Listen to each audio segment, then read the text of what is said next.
C'est une privation de nourriture. Lorsque tu jeûnes, tu dis que tu ne manges pas. je ne veux pas boire. Mais écoute, pour le jeûne, ce n'est pas seulement une jeûne alimentaire ou de boisson.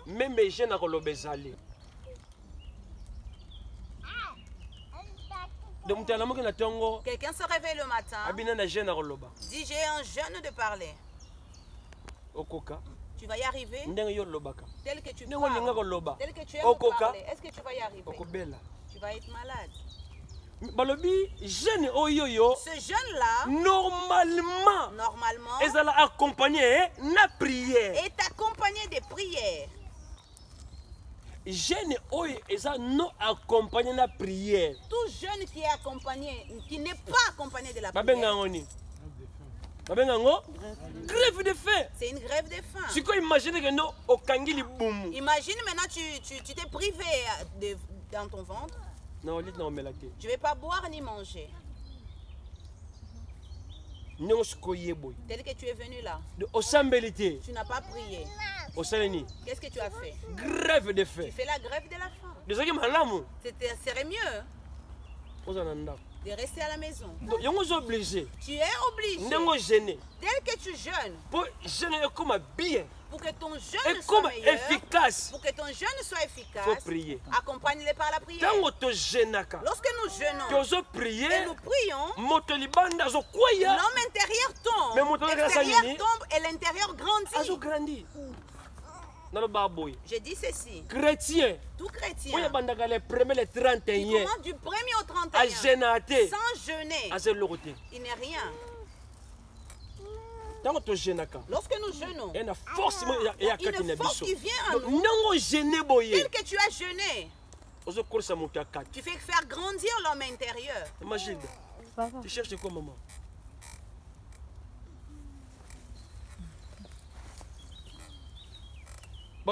C'est accompagné de la prière. C'est accompagné de la prière. Prière d'humiliation. C'est une prière d'humiliation.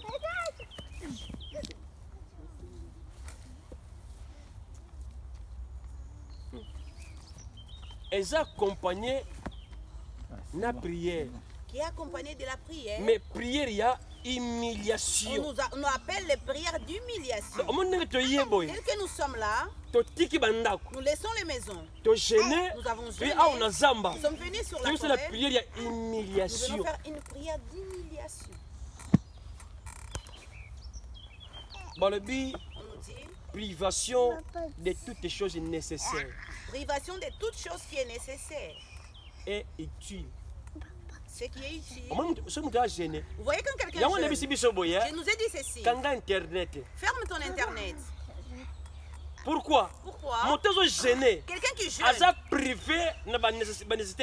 qui est privé de toute nécessité. Ce qui pouvait être utile, mais comme il jeûne, cette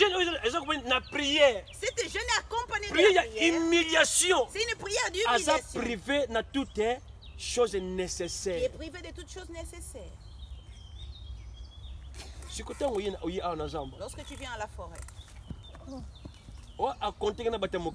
et tu es en contact avec les autres, non? Tu ne te prives de rien. Tu es en contact avec eux. Mais je jeûne.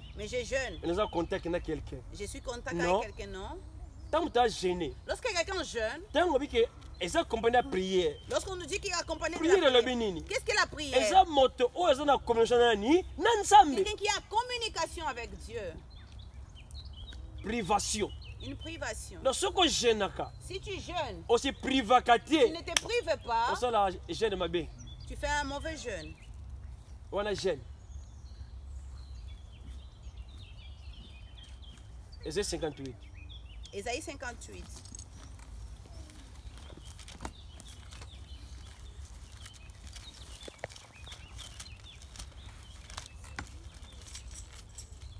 Verset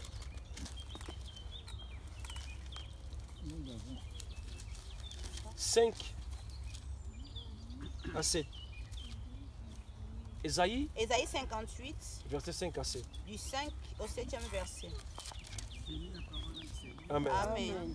Et c'est là les jeûnes auxquels je prends plaisir. Ok. Un jour où l'homme humilie son âme, courber la tête comme un jonc et se coucher sur les sacs de la cendre, et c'est là ce que tu appelleras un jeûne, un jour agréable à l'Éternel. Voici les jeûnes auxquels je prends plaisir. Détache les chaînes de la méchanceté, dénue les liens de la servitude, renvoie libre les opprimés et que l'ombrant toute espèce de joug. Partage ton pain avec celui qui a faim et fais entrer dans ta maison le malheureux sans asile. Si tu vois un homme nu, couvre-le et ne te détourne pas de ton semblable. Parole du Seigneur. Amen. La parole du Seigneur. Amen. Est-ce que moi qui jeûne, chrétien le chrétien qui jeûne, est-ce que le jeûne que tu fais, c'est un jeûne agréable à Dieu?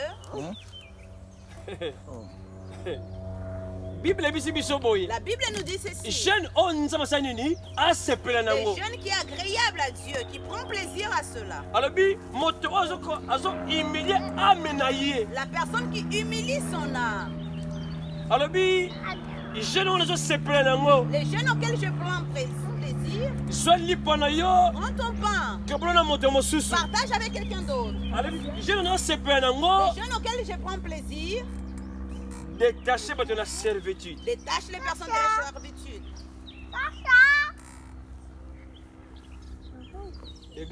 Église. Vous voyez le vrai jeûne? C'est que Dieu prend plaisir. Quelle sorte de jeûne nous faisons? Chacun de nous sait. La Bible dit les jeunes que Dieu prend plaisir. Détache les personnes des chaînes. Qui fait quitter les gens de la servitude. Partage les pains avec quelqu'un d'autre. Reçois quelqu'un dans ta maison comme celui qui est sans asile. Si quelqu'un manque de vêtements, donne-lui ton vêtement.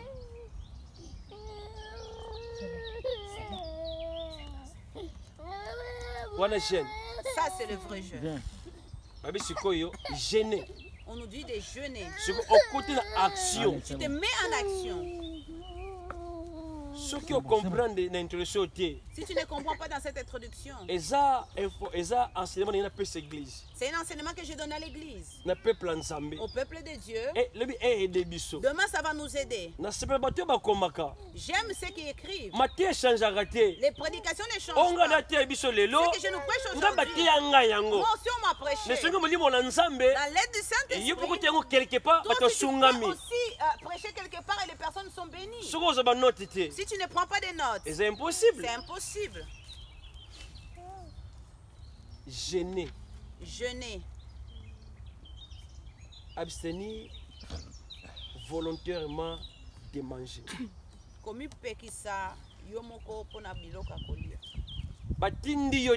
te pousse pas. On ne te ramène pas une arme. Lelo. Aujourd'hui.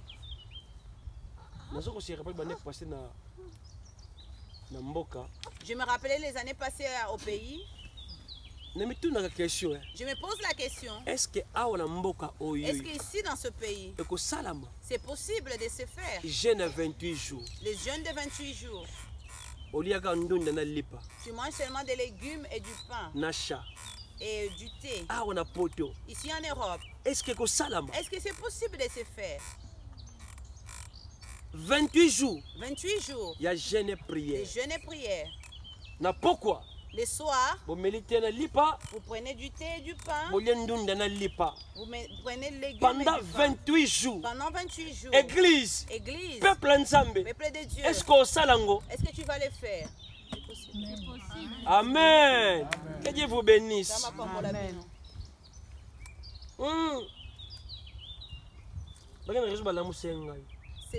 Ils avaient raison de me réveiller. C'est privé. Quelqu'un que tu te prives. Aujourd'hui, je ne mangerai pas. Volontairement. Pasteur ne t'a pas appelé. Mais au moni, pour la situation cette situation-là, j'ai prié comme ça. J'ai prié comme ça. Je vois qu'il y a rien. Multiplier le système. Je vais changer de système. 3 jours 3 jours, je ne mange pas. Enfant des arches. 12 jours. On a fait 12 jours. Ils mangent et ils dormaient par terre. Ils ont senti. Les os se sont affaiblis. Quelqu'un m'a appelé pour dire, papa, est-ce que je peux mettre un peu de matelas? Si tu mets le matelas que nous ne sommes pas bénis, toi tu es un Akan. Gloire à Dieu. Gloire à Dieu, nous sommes arrivés jusqu'au bout. Écoute la personne qui jeûne. 2 Samuel. 2 Samuel. Chapitre 12. Chapitre 12. Si je ne parlais pas, David, il prend la femme de son chef militaire. Il a un enfant avec lui. Et cet enfant, Dieu l'a frappé. Malade.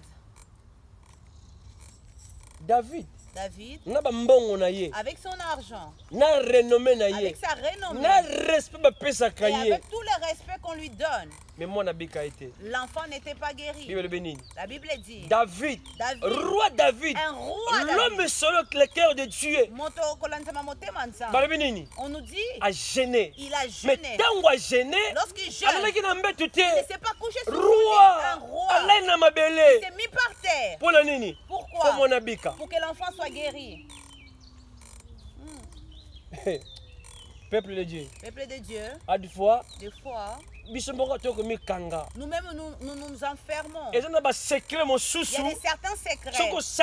Lorsque tu le pratiques, Dieu devient faible. De ce côté, moi je suis faible. Je dois intervenir.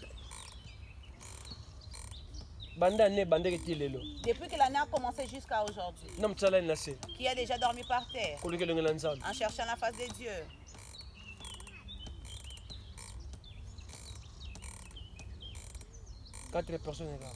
Seulement 4 personnes.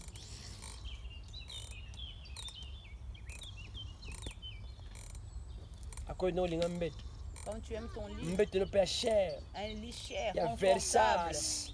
Dolce Gabbana. Si tu as l'impression que si tu ne dors pas sur ton lit, tu feras la perte de ton argent. Mais tu l'as de la manière que tu dors dans ce lit-là, les choses ne marchent pas. Non. Descends. Si roi David, il est descendu par terre. Il a changé de vêtements. Il est descendu. En état de jeûne et prière. Peuple de Dieu. Changeons notre mentalité. Et chercher la face de Dieu. Amen. Amen.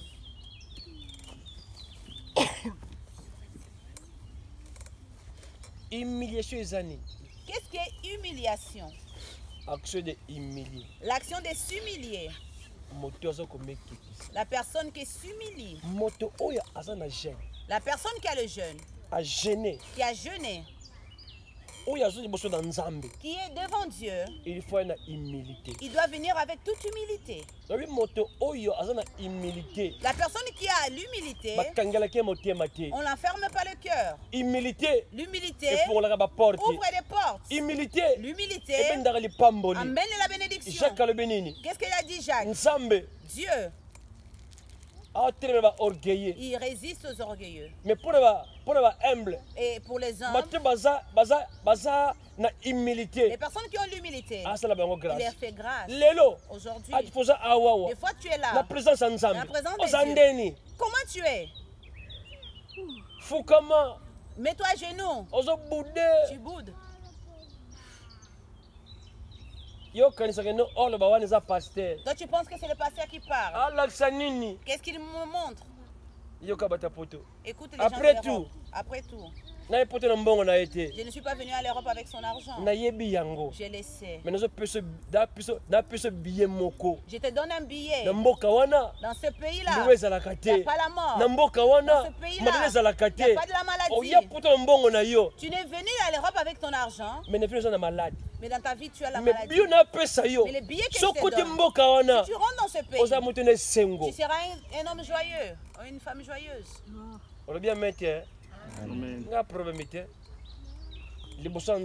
Devant Dieu, viens avec toute humilité. Dieu te fera grâce. Si tu viens avec les épaules, avec tous tes grades, avec ton nom, avec ton argent, de la manière que tu viens, de la manière que tu vas rentrer. Peuple de Dieu, au milieu de nous,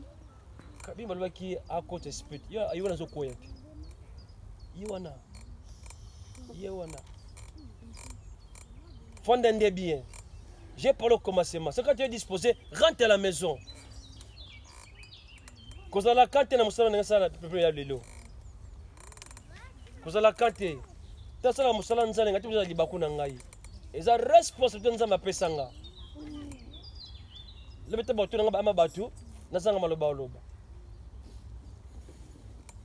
Esdras chapitre 8. Esdras chapitre 8.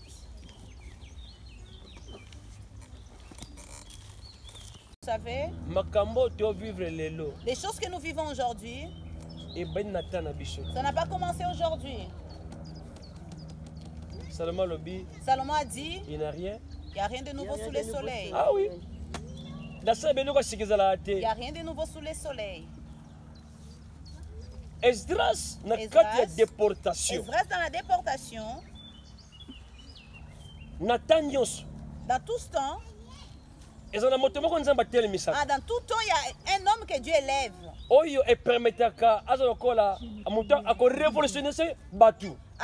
Qu'il est comme une personne qui sera là pour révolutionner les autres.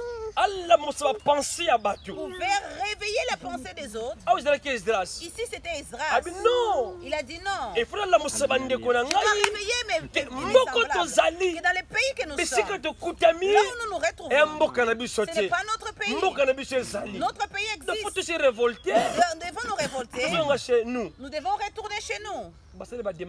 Ils ont fait toutes les démarches. Mais il dit ceci. Pour que nous quittons ici, pour rentrer chez nous, ce n'est pas facile. Mais avant de le faire, nous devons chercher la face de Dieu. Combien ils sont là aujourd'hui? Ils font des choses seuls, sans consulter l'Éternel. Choses graves. Les choses graves. Les chrétiens d'aujourd'hui, avant de faire quelque chose, il part. Si ça marche, il ne revient pas vers Dieu. Il ne viendra pas vers l'homme de Dieu. Mais si cela ne marche pas, pasteur, paille, je viens qu'on parle. Tu poses la question quoi? J'avais commencé le business. J'avais eu un fiancé. J'ai commencé un travail. Si tu entends cela, c'est que ça n'a pas marché. Le défaut du christianisme actuel. Les chrétiens, nous ne mettons plus Dieu dans la première place. Ils mettent Dieu en deuxième et troisième. Écoute la conception. Si je vais vers le pasteur, je lui dis, je veux commencer un business. Il va me poser la question.